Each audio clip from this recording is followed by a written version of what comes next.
Welcome to the Authentic Change Podcast. I'm Mike Horn, your host, and this podcast is for leaders and coaches who need and want fresh perspectives on what it means to live and to lead authentically.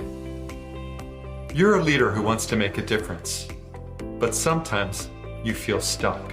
You know there's more to life and to leadership than what you're currently experiencing. It can be tough to figure out how to grow as a leader. You might be reading all the blogs and books, but it still feels like you're not making progress. You might even be feeling like you're doing everything wrong. On Authentic Change with Mike Horn, we interview experts who share their insights on how to live and lead authentically. Our guests are trendsetters in building great leaders, teams, and organizations. We provide fresh perspectives on what it means to live with purpose and authenticity. Welcome to this episode of the Authentic Change Podcast. Welcome to this episode of the Authentic Change Podcast. I am delighted to have in the virtual studio today, John Saunders. And he is all about optimizing certain situations and using wonderfully creative experiences to share his examples and to illustrate these very realistic scenarios that he reports on and what leads to optimization or to being an optimizer. But I'll let John talk more about that as we move through today's episode of the Authentic Change with Mike Horn podcast. For those of you who don't know John, and you'll be able to find out more about him at johncsaunders.com. For those of you who don't know John spent more than 2 decades as a Wall Street senior vice president, sales team leader, and award-winning sales executive. And what he chose to do, and I think you'll find it if you pick up The Optimizer, released not so long ago in 2020, you'll be able to find out what John actually started to do by following his passion for helping others grow. And today he runs a successful coaching and consulting company, Forward Advisory Solutions. He's a member of the Georgetown University MBA Alumni Advisory Council and a regular contributor to the MBA program and active angel investor. Again, for those of you who don't know John or want to get to know him better, visit him at John C. Saunders, SAUNDERS.com. John, welcome to the Authentic Change Podcast. Can you tell us a little bit about yourself? Mike, great to be here. A pleasure to be on the show here. Yeah, happy to. I always like to share the fact that my first job was a paper boy. I was delivering papers out and grew up in Green Bay, Wisconsin in these freezing cold mornings. And people often ask me, like, what's it like growing up out there? How do you deal with the cold? And my answer to that question is, that's just how it was, right? You just didn't know any different. Like, how does a fish know that it's wet, right? This kind of thing. And I think about that lesson and trying to get through the cold oftentimes as fast as I could. And what really set the stage for my mindset, which is, how do I always get things done more impactfully, more efficiently, more effectively? And early on, I always sort of leaned on efficiency. And as I got older and my career evolved, I really realized that doing things quickly is great, but you have to make sure there's some measurable impact there. And that's where I sort of defined this balance between two concepts. And what really led me to my book, The Optimizer. And of course, along the way, I had the great privilege of working on Wall Street for a number of years. That influence really came from my parents, who were always investing, always had Investors Business Daily hanging around the house and the coffee table and whatnot. And really, I think, set the stage for the life that I live today and how I try to think about things. You talk about your father, or you reference him in The Optimizer. I think he worked for AC Nielsen. Is that right? Is that what I recall from the book? And exactly who he worked for. There's a figural story there related to optimization, I think. He was a person. His job was all about putting products on the shelf at different department stores and drugstores and things like this, and then figuring out where's the best place to put this product on the shelf, if you will. Is it at eye level? Is it at knee level? What have you? How do we price it? So he researched all of these things, and that was literally his job. Then he'd report back on it, and then the drugstore, grocery store, whatever, would find a new place to put it or run different promotions around it. Oh, that's great. Well, let's talk about what it means to be an optimizer, to build and to lead teams of serial innovators. But first, how did we get to the topic of innovators, and why is that this central to this to the optimizer work? It's interesting. When I first set out to write the book, I didn't actually realize I didn't know the answer to that question actually. And going through the process and the author coaching I went through to write the book, I actually really helped me solidify my thinking around that, which is as leaders, no matter what business you're in, you are tasked with leading change. And change inevitably drives fear, shame, uncertainty. All of these emotional charges can come along with it. And ultimately, change oftentimes is innovation in some way, shape, or form. And many times people think innovation, it's this big thing. I'm inventing the next, putting the next rocket on the moon or whatever. And I would argue that having this mindset of constant incremental change does a number of things. One, it takes away all that emotional charge of trying to drive innovation and change because the steps are incremental and you build constantly, allocate time each week to building, to making whatever it is you're working on better and more efficient, more impactful. And it also, as a way to drive business and drive results, it also allows people to sit back after 3, 6, 9 months and say, gosh, I never took this big step that was hard to take, and see really big results over time because this incremental change can really add up. And that's so, so important. So as a leader, it allows you to help drive change and get buy-in much more easily because you're asking for small steps. And as the employee, it helps overcome that big charge of, oh my gosh, if I do this and I get it wrong, I'm in big trouble or don't get a bonus or something like this. That's really the core of this story. Where do we sit, or what do we think about it? Is innovation sort of the big spark, or is it more incremental as you describe? And what sort of leads you to that, to the spot where you land? Yeah, I'll tell you, when as an individual contributor and then as a leader on Wall Street, and certainly now as a coach, I've seen so many people whose talent goes untapped and sits latent. And there was a gentleman I worked with for years, and every time I talk to him, I think, you are brilliant. You have so many great ideas. And yet when we come to meetings or when it comes to contributing to the organization, you fall quiet all the time. And he was one of my first examples of this. And he was always kind of a mediocre contributor. But if you ever talk to him, you think, this guy's brilliant. And what I learned was he was afraid. He was afraid to put himself out there. And so my own mindset of having this incremental mindset, ironically, I became his boss a few years later. I helped work with him on that along with the rest of my team, and really help them think through this constant growth pattern and how we can all be in this together. And what I found was when you get everybody working in this incremental, allocating time each week to work on something that they care about, that they're passionate about, that gives them energy, that contributes to the business, you can have significant outcomes and help each other. Because I'll give you an example. One of my gentlemen on the team loved technology. We'd get new technology and he couldn't wait to tear into it and see how to use it. Well, everybody else would let it sit there for 6, 8, 9 months and get nowhere with it. So I figured out he loves to do that. No one else does. I'd have him figure it out and then present that to the team. And then everybody learned and grew together.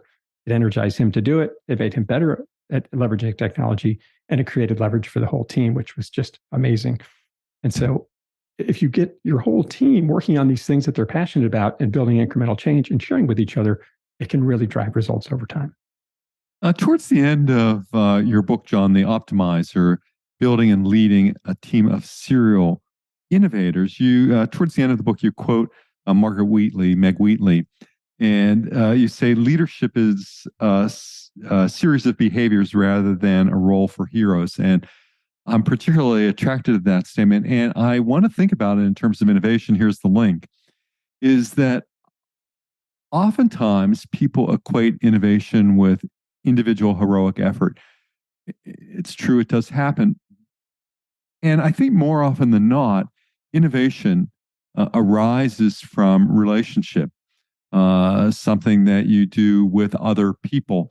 And I wonder how you feel about that. And does that give more weight then to what you're describing in terms of this incrementalism with innovation? Yeah, I don't think innovation happens without these relationships, and relationships that are built on trust and understanding of that person. Because if I come to you and say, hey, Mike, let's innovate, let's drive this new thing, let's build this new concept, and you don't trust me and we don't have a relationship, you're going to wonder, why am I thinking of even asking you to do this? And if I do it, is this going to create problems for me? And so finding that connection is so, so important. One of the team members I had, we spent a lot of time coaching and working around things he did to help him improve. And this one particular year, he had a great year, but it wasn't quite good enough to win the big award I could give out. So we're at this big conference out in, I think, Dallas, big fancy hotel. And I knew it was his 40th birthday, and I knew he wasn't going to win the award that year. And I knew he'd be very disappointed because we worked so hard, but he wasn't quite there. And I thought, how can I do something for him that would make him feel good and kind of soften the blow of not getting the trophy, if you will? And so knowing him and how he liked to sort of operate with his clients, I took an idea from a mentor gave me. I gave him my hotel suite. As a manager, we got suites in the hotel. And in the hotel room, when he arrived, I had a birthday cake that said, "Happy 40th birthday." And I knew he liked craft beers. So I had a selection of those in there and a note that said, "I thought you could use more space to work on your big ideas. Happy 40th birthday." That's great. And I knew he liked to write kind of cheesy notes like that to his clients. So I thought that would resonate with him. He arrives at the hotel, has no idea he's going to get this big room. And I'm in, of course, the traditional room. It's perfectly fine. And he sent me a note and said, "Will you please come visit?" And I went down to his room. He showed me the stuff that the catering group of the hotel had brought in for him. And he was almost in tears over this. He couldn't believe anyone would do something like this for him. And I can tell you, he didn't win the award that year, but that simple little act that cost me, nominal amount of money, inspired him to go on and win that award, I think 2 out of the next 3 years. And I worked with him to drive innovation and change. And we had a huge initiative going on at the time around evolving how we approached sales and more of a consultative model. I challenged him to lead the team on that. And he absolutely did that and helped us drive and really change the way we operated and drove enormous results for the team and certainly himself. But it was all started with that trust, that connection, and really letting him know that I understand him and I hear him. That's a great example of how when we pay attention, things can happen and do happen. I was thinking also about how innovation has evolved over time. In my Wayback Machine, one of the companies that I worked with was Genentech, one of the early biotech pioneers 35, 40 years ago at this point. And Art Levinson, who was at the helm of Genentech and also chair of the Apple board and on the BOD at Google, Art used to have an aversion to the word innovation, thought it was overused. And there may be some public material on that. But how has innovation evolved over time, John? What are you seeing in your advisory and consulting service? If you take it, I love your Wayback Machine idea. If you take it back, one of the things I enjoyed researching was I wanted to make the point that innovation has been feared for hundreds of years, if not thousands. And in fact, one of the stories I share in the book is a gentleman getting thrown into jail for being deemed an innovator by the church or King of England in the 1600s. And innovation was deemed an evil word until Schumpeter brought it out in his book in the early 1900s. And so it's a word that's been really thought of very negatively for many, many years. And now it's, of course, the anchor of technology in Silicon Valley and how we continue to grow. And, fast forward to today, when I see people think about innovation, oftentimes they start out with this solution. I've got this great idea, Mike, and I'm going to make it happen. And if the customers aren't buying it, it's because they don't get it and they're not that smart, right? Or if my coworkers don't get it. And the way I see really innovation evolving is thinking about what is the problem I'm really trying to solve for here? How do I really create something that's of value to the world? And ideally something that gives me energy to provide as well. And that's where really you can make magic happen. And so the more we can think about, at the end of the day, solving that true problem rather than bringing the solution to the world, the more we can drive results. And it doesn't have to be an enormous idea. You can throw away a lot of money trying to create innovative ideas. And I've seen that happen again and again. But if we can really focus on what is the problem we're trying to solve for that creates value for others and it inspires me to do bigger and better things, that's really where the magic can happen. So it doesn't have to be big. It can be incremental change. I remember when I, earlier in my career, did work in innovation, and part of it was with a group called Synectics. I'm not sure if they're around anymore, but it was about a practice of being relentlessly open-minded. And, what were the ways in which you could do that? And as I think about the optimizer, you make a point, I think that there's an inextricable link between innovation and leadership, certainly a theme that we've been discussing today. I often use that word inextricably linked when I'm talking about leadership and culture, and talk less about culture today and more about community. And as I wonder about that, I mean, how did you twine that relationship together, or what supports that, inextricable link between innovation and leadership? Right. As a leader, we're always tasked with to do more with less, right? I'm still waiting for that email that says, hey, here's a bunch of money. Could you do less for us here? Have you gotten that note yet, Mike? I imagine that hasn't arrived on your desk anytime soon. But we're constantly being tasked with figuring out ways to grow, build this new business, get this product off the ground. I've had you can do less for less money, but not otherwise. Exactly, right? And so as leaders, we have to find these new ways to grow. And driving innovation and change is the crux of that. And if we can't get our team on board with that through trust, through enabling them, through empowering them, we're not going to get anywhere. And as leaders, we're not going to have the results we need. And you can take out the whole, to be cliche, the carrot and stick thing. You can threaten people and make them afraid as much as you want. They're going to leave. They're going to find something else to do. They're going to, not perform the way you want them to. I really like to try to think about flipping the script on this thing and saying, hey, what if what if we think about our team members as like our employees, or excuse me, like our customers? What do we want for our customers, our best clients? Strong long-term relationship that has mutually beneficial results, right? Why do we not think about our employees the same way? It is so difficult to, one, find a great person, put them through the process of getting them on board, the cost involved, not only the hard cost of hiring a recruiter maybe or whatnot, but the cost of then having sort of this 3, 6, 12-month gap while they get onboarded, and not to mention the time you lost from the prior person. So tying all of this together, as a leader, we have to drive change. We have to develop those relationships, and we have to treat our people better and empower them to be the best version of themselves. And that's really what I spend a lot of time trying to help people do with their teams. And it starts with connecting. And John, as I continue to think about this, and a lot of that leadership to produce or stimulate or foster innovation, that leadership comes on a basis of trust. And because I consult, speak, write on topics of authentic leadership, trust is really at the core of that, right? I think primarily about a few ideas: integrity. How do you show up as the real deal? How do you be genuine? Then I think about how do you be authentic? How do you make sure that your words and actions align? And even better yet, if your thoughts, words, and actions align. And if you have that sense of who you are and an ability to use yourself in the world, then trust, becomes sort of a way to grow relationships. And when trust is diminished or lost, it's very hard to recover. So how does all of this play into, if trust is lacking at your company, where would you start? One of my favorite exercises I got from Thomas Chimero-Premuzak, which is, if you feel a bit lost with this whole thing and feel stuck and not sure where to start, go into Google and type in "my manager is," and just stop right there. And of course, Google auto-populates sort of the 7 or 8 most common things getting searched that day. And what comes up, Mike, are very negative concepts. Yeah. Toxic, micromanaging me, all of these things. And so I believe where you start is re-engaging with your employees in a bit of a feedback loop. But before you start that feedback loop, get a sense of where they might be.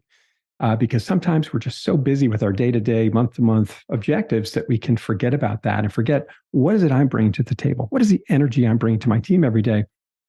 And how is that impacting how they operate? So start with that exercise of seeing where might they be. Think about, gosh, are any of those words reflective of how my team might feel about how I am? And then take some time to sit down and have a chat with them. Why do you want to work in this industry? What do you like about working here? How could I help you grow? What is it about a relationship that works or doesn't work? And you can't ask all these questions at once, but think about sharing them over time, and getting that conversation going is immensely powerful. And oh, by the way, how can we improve things around here? And you want to start to see trust grow, ask somebody that question and take their advice. That's so great. And it really does point to the power of feedback loops, which you describe and discuss in the Optimizer.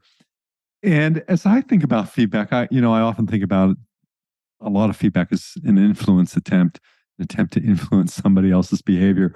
2 of my mentors who wrote and spoke and taught a lot on feedback. One of my favorite books is one of theirs called "What Did You Say?" the art and practice of giving and receiving feedback. Feedback often says more about the giver than the receiver. And if you really want to encourage feedback, to your point, I mean, the best thing to do is to ask a question, because then you learn about the other person and you can see what you can do to help that person meet his or their aspirations. So, how do you think about the power of a feedback loop? I don't know how you move ahead and drive innovation and lead change without that open dialogue, because it gives people permission to have a voice in what's happening, right? People want autonomy. They want to know they have a voice in what's going on and impacting the business. And if you never give them that voice, chances are they're not going to just step forward and begin that conversation with you. And what I have found, Mike, it turns out you have problems inside your company. People know what they are. They know how to deal with them, as a matter of fact. But many times, without that permission, that feedback loop, that accessibility to have these conversations, that information is going to remain hidden for maybe forever. And so opening that door, asking for their feedback, taking action on if it makes sense, letting them know why you can't take action at this time if it doesn't make sense, maybe at this particular moment. And lastly, if you take their idea, give them credit for it. If you can go through those stages, that is just I find an incredibly powerful way to enable people to really join this journey of innovation and change. I've been very lucky to have an opportunity to work with some world-class innovators who have changed the course of certain events and situations and have met unmet challenges. And in working with those innovators, there's so much failure that is everywhere. And I'm wondering about celebrating mistakes and what your take is on that. Yeah, celebrating mistakes, I think, is such a important part of setting the tone, right? As leaders, we set the tone at the top and that can permeate throughout the organization. And by the way, if we don't set the tone, or we choose to not proactively do it, we're still setting a tone. We just are leaving it far to chance. And so setting that tone of what we celebrate, right? Culture is what we do and what we don't do, and what we celebrate and what we don't celebrate. And I would argue celebrating success is fantastic. Most organizations do that, although I've worked with leaders that don't. I've had to guide them to doing so, but also celebrating mistakes, because back to this idea of creating permission for people to take a risk, right? Because innovation, driving change is taking a risk. And at the end of the day, business decisions, taking business risk, are career decisions in business and career risk, right? And so if you can empower your team with taking, not only empowering them to take risk, but celebrating when it doesn't work, that's so important. I was working with a healthcare sales team a little while ago that was really kind of stuck and having a hard time being able to grow. And they were all afraid to kind of step outside their comfort zone. And we challenged them. We found ways to challenge the salespeople to go out and try to do things a bit differently. And when it didn't work, we had them come back and share that. And everybody would take the chance to applaud and celebrate what they did. And what oftentimes happens in those circumstances, Mike, is not only do they say, hey, great job for trying something new, is somebody says, hey, have you added this wrinkle to the idea? Maybe it would work even better. And a fantastic idea comes out of that. But it all happens because people are given permission to take risk and think a bit differently, and then celebrate that moment together and build upon it. And that's really what it's about. Yes, and I think there's also a certain persistence that accompanies this topic, the ability to persist with a vision, with a set of goals, whether that vision comes in the form of a burning bush or it comes in the form of some other drive. How do you work with teams that are sort of stuck, though? Because when we look for commonalities in organizations, at least when I think about, well, what's common among all organizations? The only thing that really stands out in my thinking is that all organizations expire. That's about what organizations have in common. And usually that expiration is because of some lack of innovation. So how do we create these sort of thriving leadership and organizational cultures? How do you personalize that with the executives with whom you coach, John? Yeah, it really starts with this idea around first enabling your people. And it sounds so simple. Well, building trust and then enabling them. And that's about getting personal with your team members, right? I've worked with executives who don't know that their employees have kids or where they like to go on vacation. These are not hard questions to ask, right? And if you can make a connection there, uh, that is that is a big thing. Of course, feedback is part of this. Giving credit where credit is due, and being transparent is, of course, there's going to be limitations to how transparent you are, but being transparent to the degree that you can to let people know, like this, there's no black box here. We're all in this together. That's really the starting point once you get trust off the ground, and which I think is so important. When you get to, all right, now you've enabled them, how do you empower them and kind of set them free?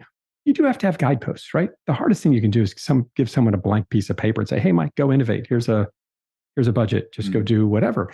They've got to have some kind of guideposts. And you can work with them to create those guideposts, right? If you say, draw a tree on this piece of paper, Mike, I don't really know what that tree looks like. Is it an evergreen? Is it a maple tree? What does it look like? So we've got to have some kind of guidepost to put around that. We want to allow people to have ownership of ideas. When they make something happen, give them a chance to lead the charge on that. Give them the spotlight for a moment. Sometimes as leaders, it can be hard to say, wait a minute, I'm the person in charge here. I need the spotlight. There are a few things more empowering to a team than to give others around the table that spotlight. Let them lead, right? And encourage them and inspire them to learn by doing it yourself. And what happens with this system I found to work so impactfully over the years is that it starts out as a bit of a nudge, Mike. Hey, let's go innovate. Let's try something new here. And you're sort of nudging them along. And what happens is once you get this system rolling, it goes from a push to a pull. And what happens is the team members start to say, hey, wait a minute, I love that idea. And they'll have meetings outside of, when you know it works, is they start having meetings outside of you to say, hey, I love that mistake you made. Here's how I might build upon that. And then they work together to build it. And that's really where I think it starts to come together.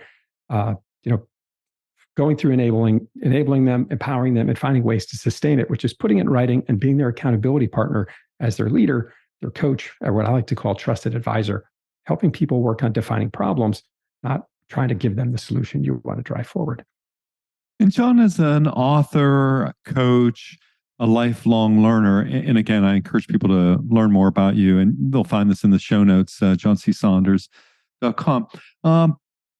But at the intersection of those roles, author, coach, lifelong learner, what are the ways or methods or suggestions, just as we begin to wrap up, what are some of the ways or suggestions or ideas or guidance that you might provide to our listeners about building trust?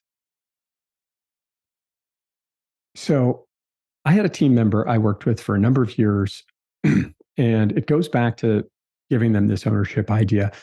And I was doing a big reorg on Wall Street, and he wasn't aware of it. And I went to him and said, hey, in this case, his name was Dave. And I said, Dave, I'm thinking about doing this reorg and maybe not replacing this person who left the team. What do you think this sort of geography as regional sales folks? I said, what do you think this geography should look like if we don't have that extra person there anymore? And he looked at me and he said, what? Why are you asking me that? He was shocked someone would ask him for his opinion on a reorg like this.